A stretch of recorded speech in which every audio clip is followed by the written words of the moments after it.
Gracias. Gracias, Nerea. Buenos días a todos los asistentes y gracias por dedicarnos este ratico de tiempo vuestro. Y, bueno, no lo ha dicho Nerea, pero ya os lo digo yo, porque en algún momento, si no se me cree, lo dirá. Seguramente os va a mandar una encuesta, Nerea, entonces, por favor, responderla, porque si no cuesta casi tiempo responderla y a nuestro departamento le viene muy bien saberlo, pues para mejorar o para corregir ciertas cosas. Eso es, gracias Jorge, por el recordatorio. Nada, siempre, si ya sabes que yo siempre me acuerdo de vosotros, que vosotros me ayudáis mucho. Y ya pasamos a contaros un poco quiénes somos y sobre lo que va este webinar. Nosotros somos Integra, es una consultora desde otra perspectiva, decimos nosotros. Y ahora os pasaré a detallar quiénes somos. Sé que muchos nos conocéis, pero bueno, como siempre se conecta gente que no nos conoce, pues tenemos que hacer esta pequeña presentación. ¿Vale? Veamos ahí. Pues Integra somos una consultora de tecnología y de estrategia y nuestro objetivo pues es acompañar a nuestros clientes en el camino de la transformación digital, del crecimiento, siempre enfocados no a la hora, sino hacia el futuro, ¿vale? Eso es lo que intentamos siempre enfocarnos, no al presente y siempre hacia el futuro. Las soluciones ahora, pero para lo que queremos conseguir en un futuro. Integra, EFOR, se creó en 1986, o sea que ya llevamos un largo bagaje. Somos más de 600 personas ya en la compañía. Estamos repartidos por varios puntos en España. Somos miembros de la empresa familiar y tenemos proyectos en más de 18 países. Pues, y luego pues las ISOs que tenemos y un poco pues un par de medallas que tenemos por ahí. ¿Qué es lo que hacemos? ¿Qué es Integra? ¿A qué jugamos nosotros? ¿Vale? Pues Integra se puede disgregar, se puede diversificar en 6 grandes patas, que son estrategia, talento, servicios y sistemas IT, soluciones de negocio, esto que está tan de moda ahora, que es el IoT o el IoT, y los datos e inteligencia artificial, y la experiencia digital. ¿Vale? La experiencia digital es donde estaría Nerea y mi compañera Celia pues está en servicios y sistemas IT. ¿Vale? Yo también estoy en servicios y sistemas IT. Luego, al final, cuando veáis nuestros correos electrónicos, veréis que el de Celia es EFOR. EFOR es la compañía en la que se centra lo que es nuestro área de sistemas y servicios. Tenemos distintas compañías y lo que engloba todo a esas compañías es Integra, ¿vale? Que es el paraguas, el nombre, la mamá. Yo siempre digo que Integra es la mamá, mi correo es @integra y luego tenemos las especializaciones por lo que serían departamentos, pero nosotros lo tenemos por empresas o por compañías. Y luego abajo os ponemos nuestras alianzas estratégicas con los grandes proveedores, como pueden ser Microsoft, IBM, Salesforce, Lenovo, SAGE, Fortinet, que somos uno de los pocos Select Partner que hay en España. Y la verdad es que estamos bastante potentes en Fortinet y en las certificaciones que tenemos. Y luego también somos partner preferente de excelencia en gestión. Vale.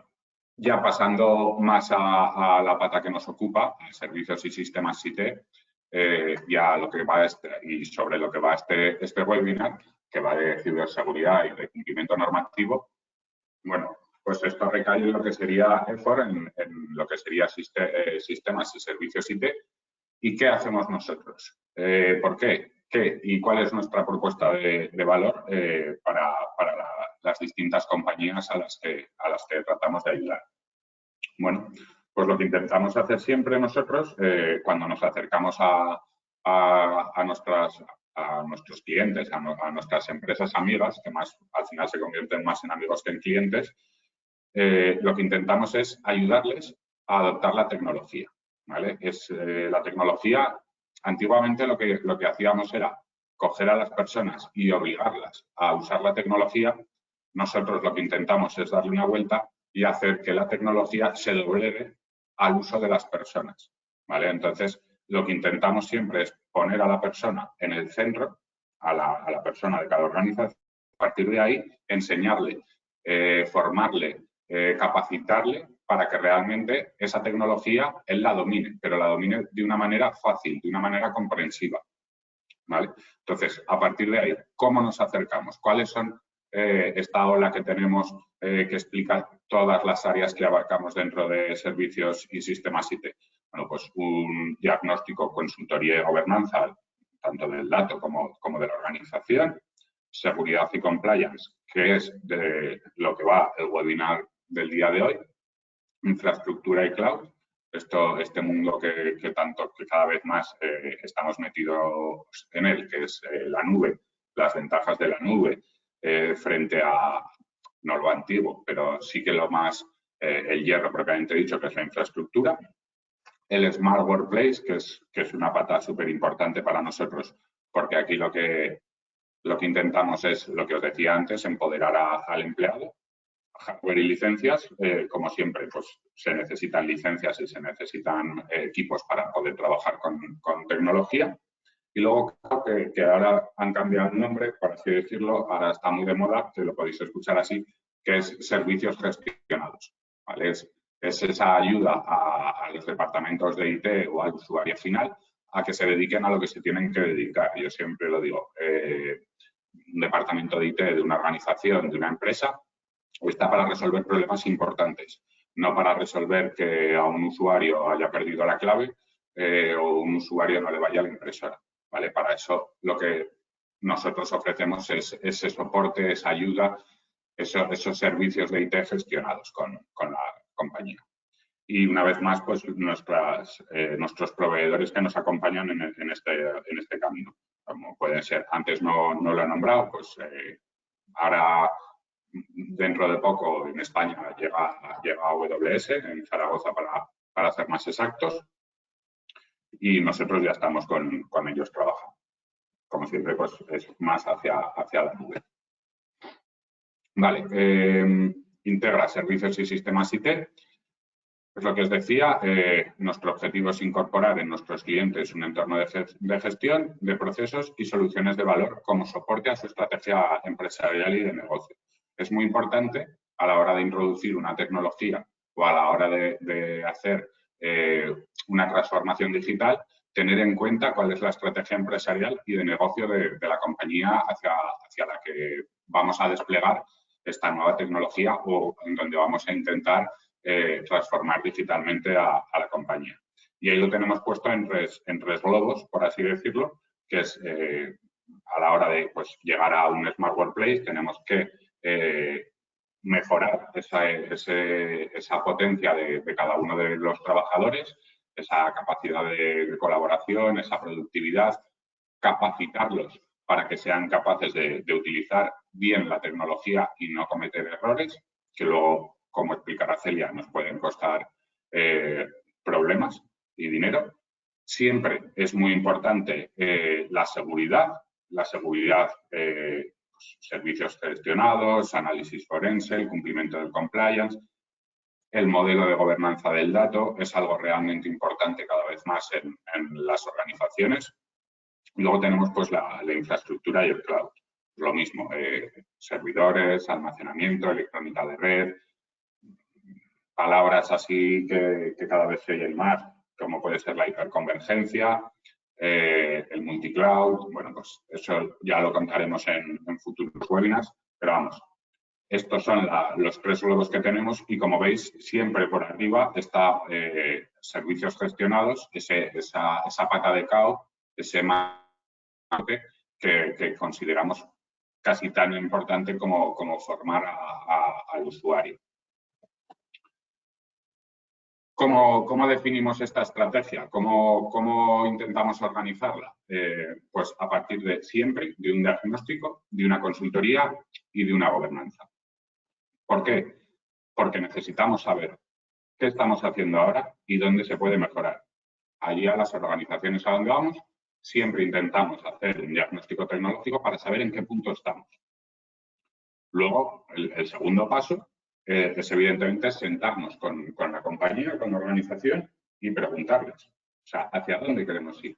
¿Queremos estar como estamos y simplemente queremos poner tiritas o subsanar pequeños errores? ¿O lo que queremos es empezar a poner mimbres en una cesta que vamos a realizar para que realmente no haya problemas en un futuro? ¿Vale? O sea, ese diseño de estrategia es lo que os decía antes. Nosotros, yo siempre lo digo, a mí no me gusta ser bombero, que lo soy muchas veces, pero lo que me gusta es, bueno, pues si ha habido un incendio, vamos a apagar ese incendio, pero si ya sabemos que ese incendio se va a producir, vamos a poner puertas antifuego, vamos a poner una serie de medidas que eviten que esos incendios vuelvan a pasar. Tampoco es necesario siempre, por eso diseñamos una estrategia, acometer todas esas acciones ya en el mismo momento, sino lo que hay que intentar es plantear una estrategia, un roadmap, un camino que nos lleve a saber qué hitos tenemos que realizar para esa transformación digital o, en este caso, esa transformación de seguridad que haga que en un futuro sepa que voy a estar mucho más preparado para los retos a los que me enfrento en el día a día. Una vez que hemos diseñado esa estrategia, pues hacemos un plan de transición y arranque. ¿Vale? Y a partir de ahí, pues siempre vamos manteniendo una oficina de dirección de proyectos donde vamos haciendo esos proyectos, vamos ejecutando esos proyectos, esos hitos que nos hemos marcado con vosotros para ir solucionando los problemas. Smart Workplace, el empoderamiento del empleado que tanto se escucha ahora mismo, la capacitación de las personas, esto que ahora está tan de moda, tan manido a la hora de cada vez lees artículos y están siempre con, pues, por ejemplo, Microsoft ha sacado ahora una nueva plataforma del empleado que se llama Microsoft Viva. Estamos cada vez más, lo importante cada vez más no solo es la organización y sus medidas o su tecnología perimetral, sino el usuario. El usuario suele ser, en este caso, referencia de webinar, suele ser un problema, una falla, puede ser la puerta de acceso a un error en seguridad. En este caso de la diapositiva, en el Smart Workplace, yo puedo poner un M365 con su licencia y luego te dicen, no, pues yo siempre lo pregunto. Yo soy muy de Microsoft. Yo siempre pregunto, ¿qué haces con el M365?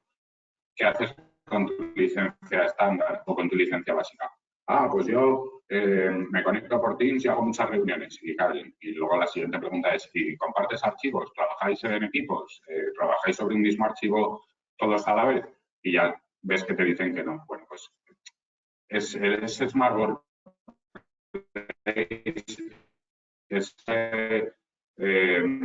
Yo siempre pongo el mismo ejemplo. Alguno de los que está en el webinar, que me ha escuchado muchas veces, lo sabe. Yo tengo una naranja y quiero hacer zumo y quiero beberme el zumo de la naranja. Yo puedo partirla en otro lado y saco el zumo, o puedo coger un exprimidor y realmente sacar el zumo real que tiene la naranja. Pues, partiendo de esa base, es lo mismo lo que tenemos que hacer tanto con la seguridad como con la tecnología que tenemos. Es empezar a sacarle ese jugo con el exprimidor. Nada de ir chupándola poco a poco, porque sí, tomarás zumo, pero te cansarás antes de acabarte la naranja. ¿Vale? Es un poco... Esta es un poco nuestra metodología, el coger, el exprimir la tecnología, el enseñarle a la gente a usarla, el enseñarle a la gente a que tenga cuidado con las cosas. Las malditas contraseñas debajo del teclado, que es un sitio súper maravilloso para esconderlo, pero claro, si todo el mundo lo esconde ahí, es que ya no lo sabemos dónde están. O sea, solo tienes que girar el teclado para ver la contraseña de su usuario. Son pequeñas tonterías que parece que no, pero que si realmente formas, y yo soy a veces un poco duro con las palabras, pero si educas al usuario, todo va a ir mucho mejor. ¿Vale? Se trata muchas veces de reeducar al usuario para cumplir con los parámetros que nos marcamos desde la organización.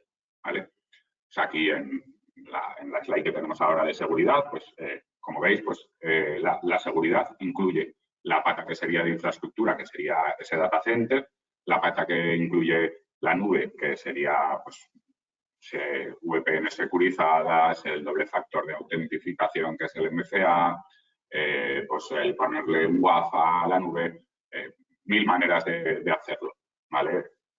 Hay que intentar pensar en la seguridad, pero en la seguridad total, no en la seguridad de una sola pata. Como veis aquí, nosotros la tenemos partido en 4. Ese Smart Workplace que os contaba antes, ese usuario, esa gobernanza del dato para que el usuario no pueda cometer un error o si comete un error sea corregido automáticamente y no provoque ningún problema ese error. Y luego, pues, como siempre, pues los servicios gestionados, que es lo que os decía antes, que es esa ayuda a la monitorización, esa ayuda al usuario, esa ayuda a la organización a controlar sus sistemas. Ahí veis pues 6 proveedores nuestros de seguridad, como pueden ser Nozomi, Microsoft IBM, Lansweeper, que la verdad es que es un programa bastante potente de control de monitorización de equipos y de todos los equipos y todas las herramientas informáticas que tengo en la organización, y Fortinet, que como os decía, que somos un partner bastante potente a nivel español en esta solución. Vale, pues infraestructura y cloud. Detrás de cada aplicación o servicio siempre hay un despliegue tecnológico haciendo que funcione. Jorge, perdona. No os lo voy a contar porque no compete tanto a opinar de él. Bien. Jorge, nada, no sé si, ¿Sí? creo que, no Yo sé te si escucho. soy yo, pero a veces tenéis Sí. como microcortes de sonido, ¿vale? Tened cuidado con el wifi porque, bueno, parece que si no, o si os podéis acercar más a la conexión, ¿vale?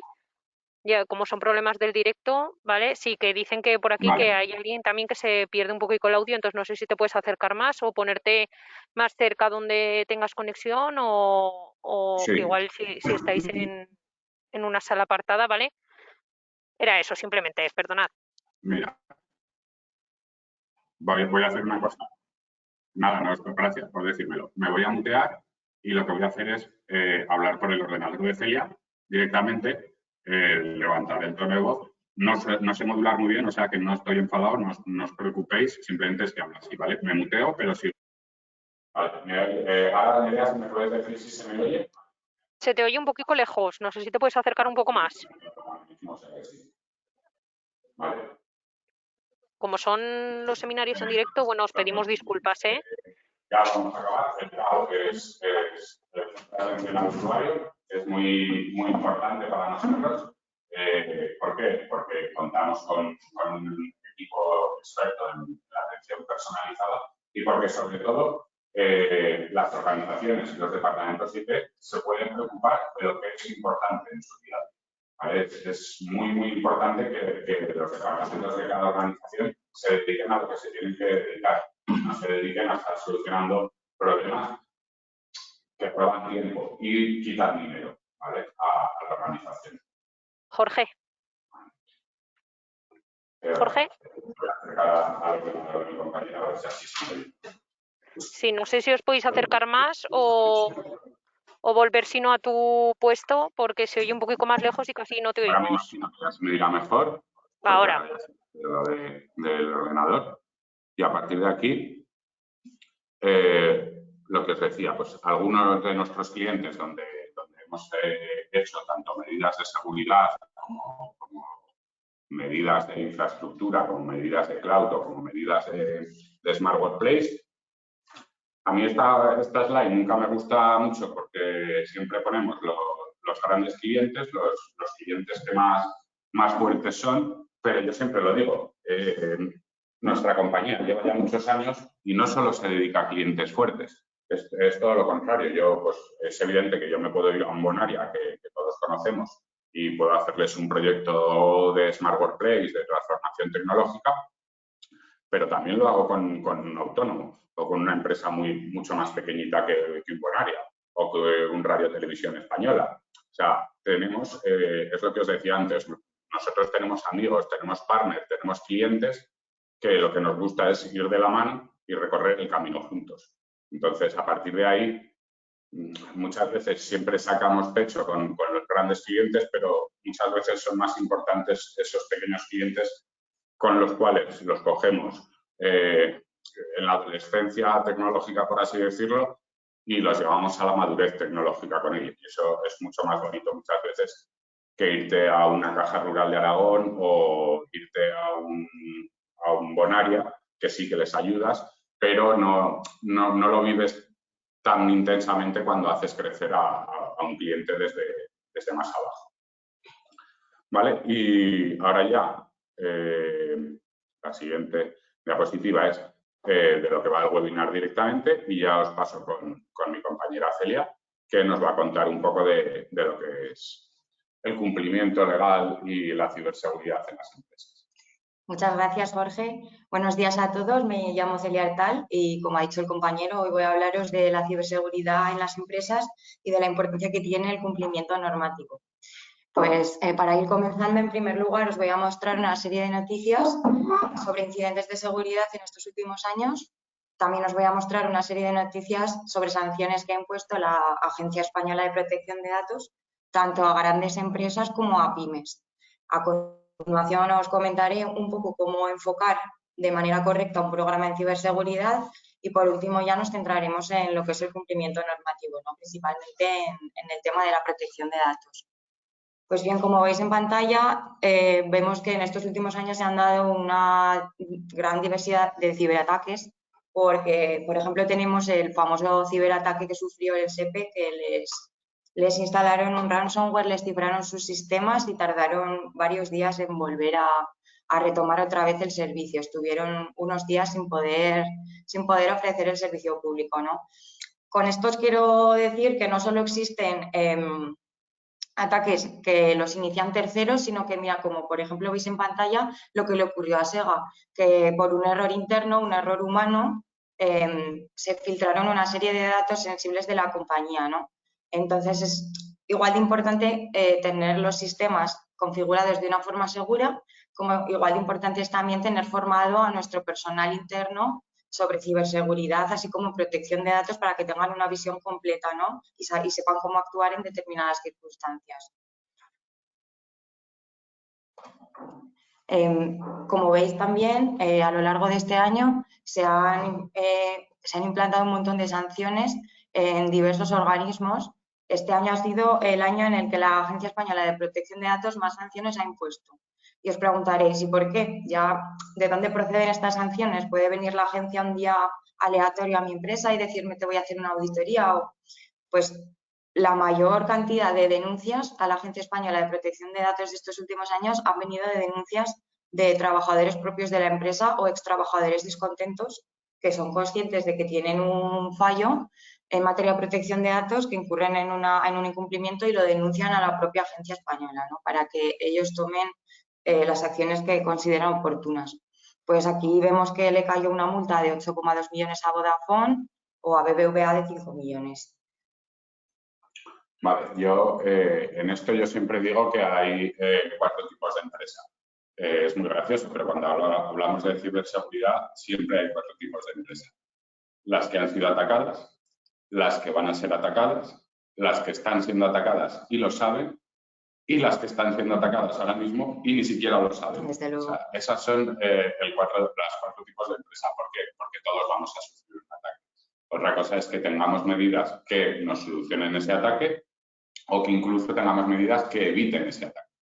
Y continúa, por favor. Sí, aquí quería yo recalcaros la importancia de que las pymes también necesitan cumplir con esta normativa en materia de protección de datos, porque parece siempre que a nosotros no nos van a multar, a nosotros no nos van a requerir ninguna información, pero al final acaba sucediendo. Entonces, simplemente os quería hacer ver que se han impuesto una serie de multas a pymes, como por ejemplo una multa de 2.000 euros por carecer de una política de privacidad en una web que cumpla con los requisitos que marca la normativa, o por no disponer de la correcta, por no responder a un requerimiento de información por parte de la agencia, también se incurrió en una multa de 3.000 euros, ¿no? Y esta es la multa en la que yo quería hacer un poquito más de hincapié porque es realmente importante y vamos a tratar un poquito más adelante el derecho a la información que tiene todo interesado, ¿no? Del cual se recaban datos. Y en este caso lo que ocurrió fue que una empresa encargada de de desarrollar el sistema de cita previa para la policía no redactó de forma correcta la cláusula informativa que requiere el reglamento y por ello fue sancionada con una multa de 3.000 euros. Pues bien, ahora vamos a entrar en materia de en qué consiste un programa de ciberseguridad y qué debe incluir para ser realmente efectivo, ¿no? Pues bueno, un programa de ciberseguridad debe de contener una serie empezando por una serie de documentos, como son las políticas de seguridad, que contendrán una serie de directrices básicas que todo empleado interno que se vea involucrado en esas tareas debe comprender y debe estar al tanto de en qué consisten, ¿no? Esas políticas de seguridad deben de ser genéricas, pero a posteriori deberán desarrollarse mediante una serie de procedimientos, ¿no? Que vienen un poco a desarrollar lo que dice la política a nivel procedimental. Y también podrán redactarse una serie de documentos técnicos que también vendrán a complementar lo que ha definido previamente tanto la política como el procedimiento. No solo esto es lo único que forma parte de un programa, como no, debemos tener en cuenta nuestra infraestructura empresarial, así como la tecnología a implantar y realizar una correcta organización y enfoque en materia de ciberseguridad. Este proceso y este programa de ciberseguridad del que os hablo no es algo concreto, es un proceso cíclico, continuo y que debe estar en continua actualización, porque no es la misma situación la que tenemos a día de hoy en nuestra empresa que la que podamos tener dentro de medio año. Pueden aumentar los clientes, pueden aumentar las líneas de negocio, podemos aumentar la plantilla y todo ello hará que aumenten los riesgos, que haya que tomar nuevas medidas en consideración, etcétera, ¿no? El proceso de ciberseguridad no es estático, conlleva de una continua actualización, como acabamos de ver, y ya no solo debe de ir enfocada a la seguridad de los sistemas que defienden nuestra infraestructura, sino también enfocada a la seguridad de la información contenida dentro de estos sistemas, ¿no? Que son nuestros datos. ¿Qué queremos evitar con todo esto? Pues queremos evitar pérdidas de información, tratamientos de información no adecuados, pérdidas de dinero, pérdidas de confianza y de reputación en usuarios que pueden dar lugar también a la pérdida de ingresos y, como no, pues incurrir en cualquier tipo de responsabilidad penal.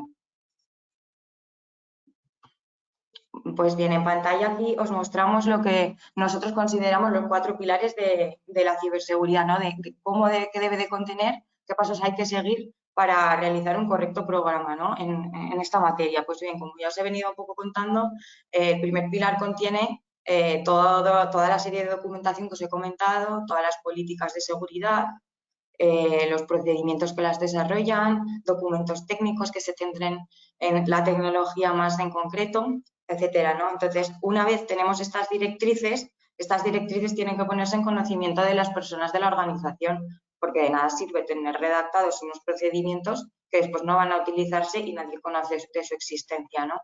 Es como decirte que tienes que coger un coche y tú si no has estudiado antes el carnet de conducir, pues no puedes saber que por una autovía hay que ir a 120 si antes no te lo han contado, ¿no? Pues esto es más o menos lo mismo. Necesitamos darles unas directrices a nuestra organización, a nuestro personal, para que sean conscientes del proceso a seguir en determinadas circunstancias, ¿no? No se queda allí, sino que también es recomendable formar a nuestros empleados tanto en materia de ciberseguridad como en materia de protección de datos, ¿no? Porque tienen también que ser conscientes de si la acción que están llevando a cabo es correcta o si no. Una vez tenemos estos 2 pilares ya definidos, pasaremos a definir nuestro propio proceso de ciclo de vida, ¿no? de ciberseguridad, que comprende una serie de pasos o de fases. En primer lugar, tenemos que ser conscientes de cómo es nuestra organización, ¿no? Tenemos que evaluar nuestro entorno. Pues saber cómo es nuestra infraestructura, nuestro perímetro, nuestros negocios, los tipos de datos que tratamos, ¿no? La cantidad de empleados que posee nuestra empresa. Una vez somos conscientes de nuestros recursos, de nuestra envergadura, de nuestro potencial, entonces empezaremos a planificar cómo vamos a utilizar todos estos recursos. Una vez decidido y realizada la planificación, vendrá la fase de diseño e implantación de estas soluciones, de estos planes que hemos llevado a cabo, incluyendo entre estos planes la formación en que tanto os estoy haciendo hincapié a las personas, al personal interno, porque pongámonos en tesitura que les llega a cualquier empleado un email dudoso, ¿no? De dudosa procedencia, si tú no les has avisado, no les has contado que puede ser un phishing y que con cualquier email sospechoso tienen que ponerlo en cuarentena, pues seguramente ante el desconocimiento esa empresa, o sea, ese empleado haga clic en el link y se produzca el consecuente robo de datos, ¿no? Pues de ahí la importancia de la formación. Y cómo no, ya el último paso del proceso de gestión de seguridad es el implantar un servicio continuo de seguridad, ¿no? Lo que nosotros llamamos un SOC, que como bien ha dicho el compañero Jorge, puede adquirirse un SOC gestionado, ¿no? Puedes subcontratar a otra empresa el SOC o implantar tu propio SOC en tu compañía, ¿no? En tu organización. ¿Qué es un SOC? El SOC lo forman un conjunto de profesionales altamente cualificados que lo que hacen es defender los sistemas de la organización, ¿no? Lo que caracteriza a un SOC sobre todo es su proactividad. O sea, debe de trabajar activamente antes de que un incidente se materialice.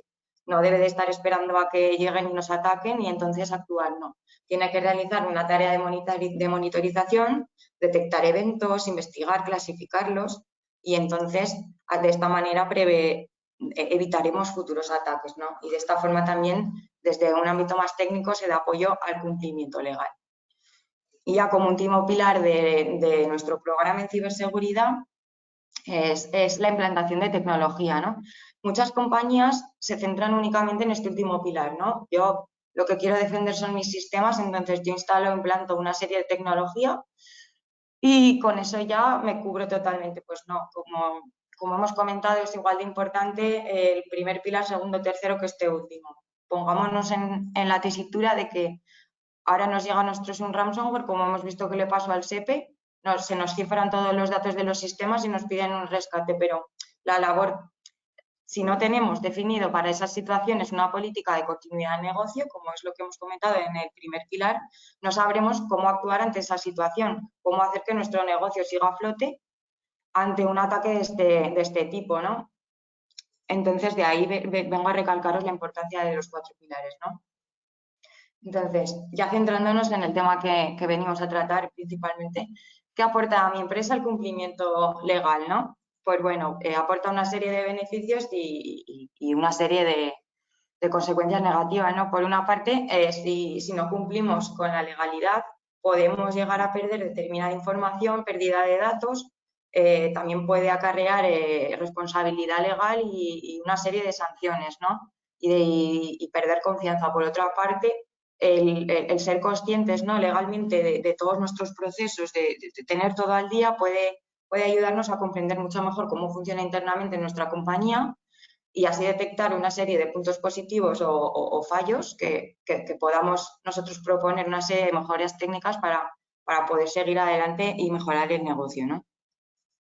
Entonces, ¿cuáles son los pasos para la adecuación?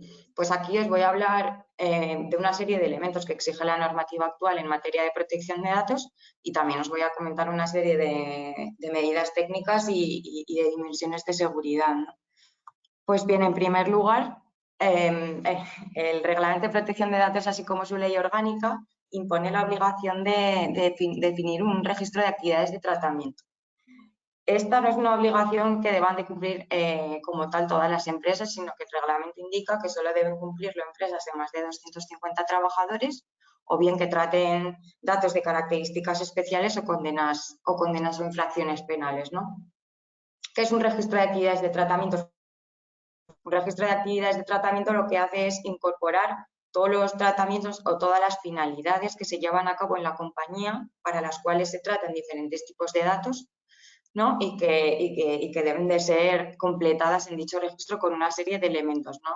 Pues, por ejemplo, gestión de recursos humanos podría ser una finalidad de tratamiento a incluir en el registro. Tendremos que identificar al responsable, decir con qué base de legitimación encaja de las indicadas en el artículo 6 del reglamento, si se van a ceder datos, a quién se va a ceder, si va a ser dentro de la Unión Europea, si va a ser fuera, para cuánto tiempo vamos a conservar estos datos, ¿no? Y qué medidas vamos a utilizar para atender a hacer estos datos que estén seguros, ¿no? En nuestros sistemas. Bueno. ¿Y por qué dice Celia que siempre es recomendable, aunque no sea obligatorio para empresas de más de 250 trabajadores? Bueno, pues que se haya leído el GDPR o el RGPD, si lo queremos decir en español, es un poco te tira la pelota a tu tejado. es un poco, bueno, tú tienes que tomar una serie de medidas, tienes que cumplir con una serie de medidas que no te dice el reglamento para tenerlo todo bien organizado. Bueno, pues esto, el RAT, el Registro de Actividades de Tratamiento, lo que nos facilita es que si algún día cometemos un error o tenemos un problema, nosotros estamos demostrando que estamos haciendo cosas que igual no son obligatorias, pero que ayudan mucho. Por lo tanto, podríamos darle un poco de cintura al error y evitarnos pues, posibles sanciones si demostramos que estamos haciendo más cosas de las estrictamente necesarias. También os digo que, como no dicen el qué, pues cuanto más cosas hagamos, mejor. Sí, desde luego así conocemos mucho más desde dentro de nuestra organización y cómo funciona. Y bueno, otro elemento a tener en cuenta es que en la normativa de protección de datos se hace mucho hincapié en ser conscientes de las amenazas que se dan en nuestra organización, de saber cómo de probable es que ocurran y del impacto que tendrían dichas amenazas una vez que se materialicen en nuestra compañía, ¿no? Estos riesgos. Pues bien, una vez somos conscientes de los riesgos que tenemos, de cuánto de probables son que ocurran y detectamos además que el impacto en la compañía podría ser grande, entonces tenemos que plantearnos el siguiente paso, es qué medidas debemos implantar para paliar estos posibles riesgos en materia de seguridad, ¿no? Pues aquí en pantalla os ponemos una serie de medidas de seguridad que son bastante recomendables. Bueno, haré hincapié sobre todo en la instalación de un antivirus, de un firewall, el cifrado de los datos como no es realmente importante, el doble factor de autenticación, que lo ha comentado antes el compañero Jorge en sus presentaciones, consiste, bueno, ya lo imagino que lo sabréis, pero consiste en cuando accedes con unas credenciales con usuario y contraseña, por ejemplo, a tu correo electrónico, el hecho de que luego se te vuelva a mandar otro código, por ejemplo, mediante SMS al teléfono, eso conlleva que desde 2 puntos diferentes has aceptado y has autenticado tu usuario, ¿no? Eres tú el que está accediendo a los sistemas, es muy seguro. El mismo banco, cuando compramos por internet, que metemos la contraseña, metemos de la tarjeta, metemos el CV y todo eso, y te tienes que meter en la aplicación del banco para confirmar la venta. Eso sería un doble factor de autentificación. Y como no, pues es mucho más seguro trabajar en entornos en cloud o en la nube que trabajar on-premise o en local, ¿no? Sobre nuestro propio ordenador, porque imaginaros que perdemos nuestro portátil por cuestión X, entonces es mucho más seguro haber estado trabajando en cloud porque luego tú vas a otro dispositivo y con tus credenciales de usuario puedes acceder a esa información que habías previamente almacenado allí, ¿no? En cambio, si trabajas sobre tu propio ordenador, pierdes el ordenador, lo pierdes todo. Y otra que pone ahí, archivado de documentación en armarios con llave, pero por favor, que la llave no esté en la cerradura, que es que me lo encuentro, que lo veo en muchos sitios. O sea, archivar la documentación crítica o importante en armarios con llave, pero que no esté la llave en la cerradura, que esté en un cajón. Vale, aquí os traigo a colación una serie de dimensiones o características de seguridad de la información que ayudan un poco más a entender qué buscamos, ¿no? Con toda esta regulación, tanto legal como también con la ciberseguridad. Así, entonces, a grandes rasgos os voy a hablar un poquito de algunas de ellas. En primer lugar, pues con la confidencialidad lo que queremos decir es que la información solo debe de estar accesible para aquellos usuarios que estén previamente autorizados, ¿no? Ligada con esta anterior está la integridad de la información que viene a decir que la información debe estar disponible tal y como fue almacenada, ¿no? Que no ha sido modificada, que sigue inmutable en nuestros sistemas. La disponibilidad lo que hace es garantizar que los recursos del sistema son accesibles o están disponibles cuando sea necesario para las personas autorizadas. Y bueno, ahora os voy a hablar de la autenticación, trazabilidad y no repudio, pero que sepáis que están íntimamente relacionadas, mucho más que las anteriores, ¿no? Entonces, la autenticación lo que quiere decir es, lo que queremos decir con la autenticación es corroborar o atestiguar que el emisor de un mensaje es efectivamente el que dice ser, ¿no? Te asegura el origen del documento. Con la trazabilidad lo que permite es ser conocedor de qué operaciones se han llevado a cabo sobre los datos, es decir, si han sido eliminados, si han sido modificados, si han sido consultados, qué ha ocurrido o no, y achacar esta acción a un usuario determinado. ¿Por qué? Porque previamente se ha autenticado. De ahí la relación. Y por último, el no repudio es una propiedad que lo que hace es confirmar que el receptor de un mensaje lo ha recibido, ¿no? Si os habréis metido alguna vez a la sede electrónica de alguna administración pública para realizar algún trámite, ¿no? Y pues si alguna vez habéis tenido que recibir una notificación, pues en las administraciones públicas lo que hacen para mantener esta característica, esta dimensión, el no repudio, es cuando te llega una notificación, tú haces clic en el enlace que te llega y una vez lo abres se da por notificado, ¿no? Y la fecha, la hora y la fecha en la que tú has abierto, hecho clic encima del registro es la que consta para la administración como fecha y hora de la notificación y tú no puedes negar haber nunca hecho clic allí porque está registrado. Aquí os quería comentar la importancia del cifrado de los datos en todo sistema y sobre todo en cloud. Nada, comentaros que los datos ya estén en reposo, es decir, estén almacenados y no estén siendo utilizados, estén en tránsito, es decir, se estén enviando por email o por mensajería instantánea o estén siendo utilizados en ese mismo momento, hay que mantener los sistemas cifrados. Otro elemento, otra característica, algo en lo que hace hincapié el Reglamento de Protección de Datos y la Ley Orgánica es en el deber de información al interesado, ¿no?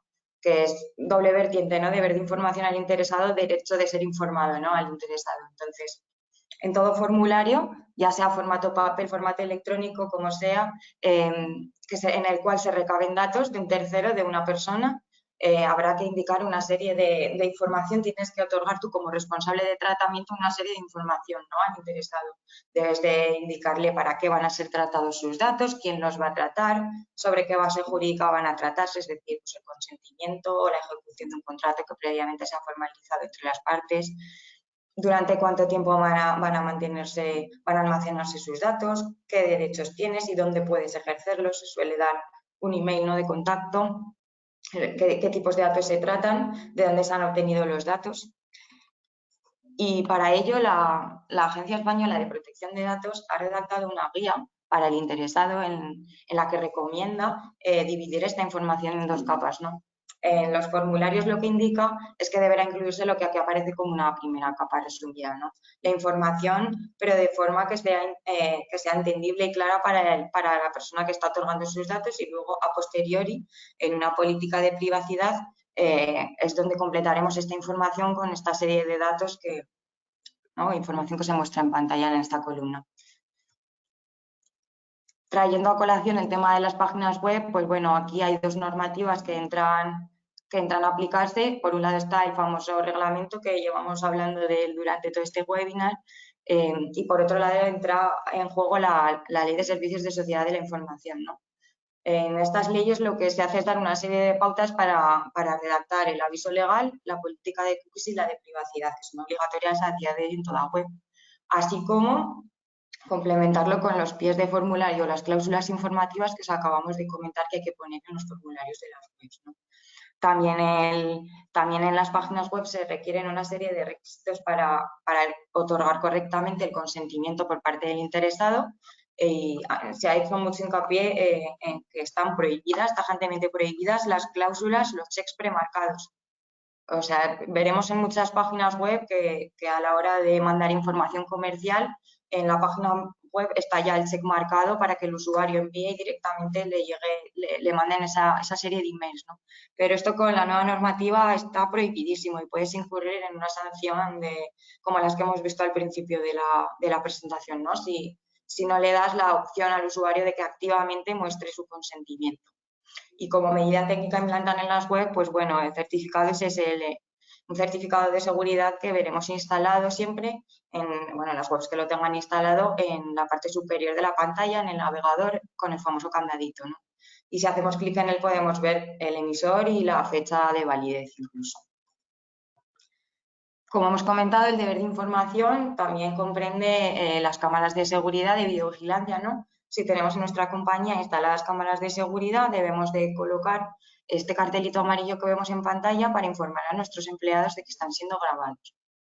En caso de implantar una cámara de seguridad que enfoque a la vía pública, deberá de ser en lo estrictamente necesario e imprescindible para la seguridad de las personas y de las instalaciones.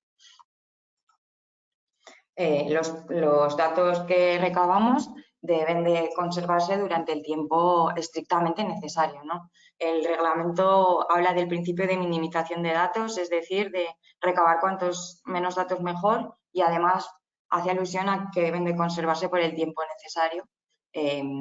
A raíz de esto, pues los datos podrán o bien eliminarse o bien bloquearse si pensamos que esos datos a posteriori nos lo puede requerir alguna autoridad pública a modo de obligación legal, como puede ocurrir con la información contable, ¿no? Que tiene que almacenarse por un periodo de 5 años.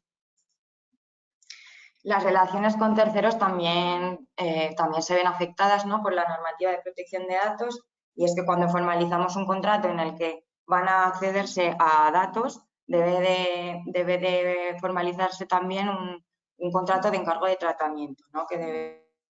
Cuyas partes serán el responsable y el encargado de tratamiento. El responsable es la persona que trata los datos, ¿no? Es la propietaria de los datos la que pone los fines y los medios de tratamiento, y el encargado precisamente es quien va a manipular o tratar esos datos por cuenta del responsable. Por ejemplo, yo tengo una empresa de construcción y quiero subcontratar el servicio de gestión de facturas, contratos, seguridad social a una gestoría externa, ¿no? Pues entonces yo seré la figura del responsable del tratamiento y la gestoría será mi encargado de tratamiento, ¿no? Porque realiza ese encargo por mí. Y luego pueden estar los prestadores de servicios sin acceso a datos, como por ejemplo, yo contrato un servicio de limpieza para mi organización para que en horario en el que no haya nadie en la oficina vaya a limpiar vaya a limpiar todo, ¿no? Entonces no va a tener acceso a datos ni dentro de los sistemas ni en formato papel, por lo que no será necesario formalizar este tipo de contratos. Volver a recalcar la importancia de formar al personal, ya no solo en materia de ciberseguridad, sino también en protección de datos, para que así sean conscientes de cómo deben tratar toda la información para proteger de esta forma nuestros activos y aumentar nuestra seguridad, tanto física como jurídica, y evitar sanciones y de esta forma mejorar tanto a nivel empresarial como de productividad. Pues bien, obligación que impone el reglamento, pues también obliga a redactar un procedimiento para el ejercicio de derechos al RGPD, ¿no? Entonces, obliga a otorgar al interesado una dirección de correo electrónico a partir de la cual poder ejercer todos estos derechos que vemos aquí en pantalla, ¿no? Asimismo, es obligatorio también redactar un procedimiento de cómo actuar ante un incidente o brecha de seguridad.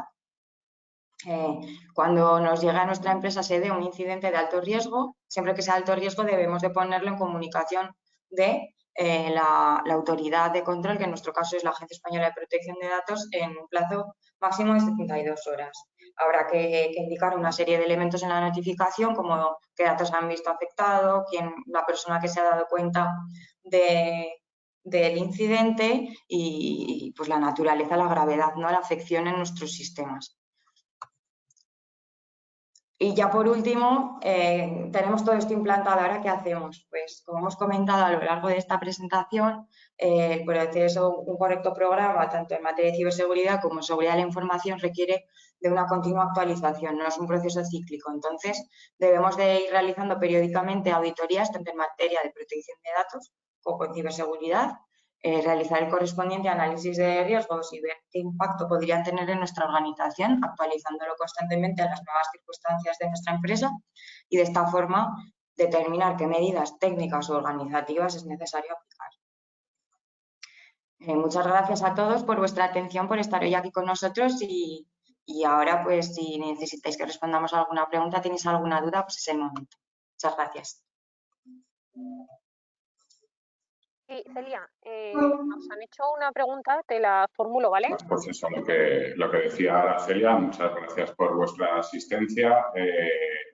Vamos a esperar un par de minutillos para ver si alguien tiene alguna pregunta. No obstante, os dejamos siempre aquí los correos electrónicos para que os podáis dirigir a nosotros. Y luego, pues una vez más, hacer hincapié en Nerea, en la encuesta que os mandará Nerea, que a partir de ahí pues no habrá, si nos la podéis rellenar, que cuesta nada, 2 minutillos, os lo agradeceríamos. Creo que hay una pregunta. ¿Me oís? Si me la puedes leer tú, Celia, la pregunta.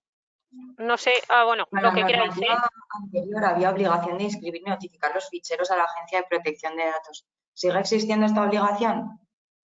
Pues no, realmente ya no existe esta obligación. Ahora lo que impone el nuevo reglamento, como hemos visto, es definir un registro de actividades de tratamiento que viene un poco a suplir esa obligación de la Ley Orgánica del 99 de notificar los ficheros. Y pues como recomendación a todas aquellas compañías que tengan este sistema implantado todavía de la normativa anterior, pues pueden partir de esta serie de registros de ficheros que han sido notificados a la agencia, ¿no? Para partir de ahí redactar y sacar las actividades de tratamiento, ¿no? de nuestra compañía. Vale, pues de momento no veo más preguntas. Lo dicho, muchas gracias por la asistencia. Muchas gracias a los que rellenéis la encuesta de marketing, que somos con las encuestas, ¿verdad? Pero Que nos ayuda mucho. Sí, es importante. Somos pesados porque es importante.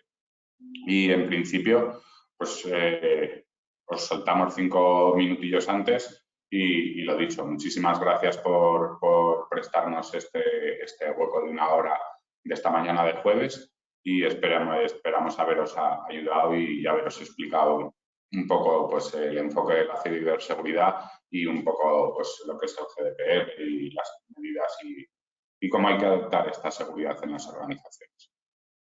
Lo dicho, muchísimas gracias y ahora en principio Nerea, creo que estás Sí, por ahí. nada. Muchísimas gracias por todo a todos los asistentes y nada, nos vemos en próximos seminarios. Gracias a Celia y a Jorge por ayudarnos, por ser los ponentes de este seminario y nada, nos vemos en próximos. Hasta luego.